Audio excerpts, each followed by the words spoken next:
আমি এই যাবৎকালীন আমার বড় হওয়া এই পর্যন্ত আসাতে আমার বাবার একটা 9% কোনো এফোর্টস আমি পাই নাই।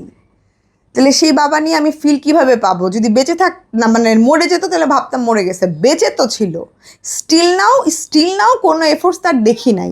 আচ্ছা, সো দেখা হওয়ার পরে তার যে বিচারগুলো, যে ওই যে আমাকে নিয়ে আসে আর সে হচ্ছে রিক্সায় করে করে ঘুরে ঘুরে আমাকে খুঁজছিল, খোঁজার পর একটা সার্টেন টাইম পর সে 3 ঘন্টা খোঁজার পর নাকি পায় আমার কাপড় চোপড়গুলো বারান্দায় নাড়া দেওয়া। তারপর সে হচ্ছে আমাকে ওই বাসায় যায়, আমাকে দেখতে যায়, আমার মা নাকি ছিল না, সেটাও তার বিচার। আমার বাসায় যেয়ে দেখি একা কাজের বুয়ার হাতে আমার বাচ্চাকে ফালা রেখে গেছে। তারপর সে দুধ টুধ কী হাবিজাবি কিনে নাকি প্যাম্পার্স ট্যাম্পার্স বাসায় দিয়ে যায়। এখন আমি একটা মা হয়ে আমি বুঝি, and earning source are working women হলে বোঝা যায় যে আপনি চাওয়া সত্ত্বেও আপনার বাচ্চাকে আপনি ওইভাবে টাইম দিতে পারবেন না, আপনার বেরোইতে হবেই যদি আপনার বাচ্চার দুধ কেনার রেসপন্সিবিলিটি আপনার ঘাড়ে থাকে।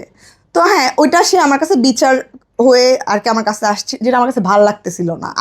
আমি দেখে বড় হয়েছি, আমি আমার মার সাথে হয়ে বড় হয়েছি, আর সে চাচ্ছিল আমার মাকে একটা ভিলেন রূপে আমার সামনে পরিণত করার।